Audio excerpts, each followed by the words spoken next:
Усещането е много голямо, т.е. само тук в село Българи се получава едно такова усещане.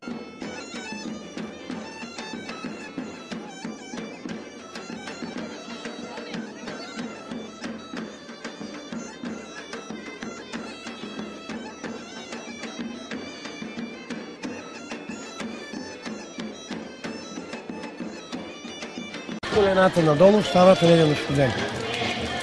Това е.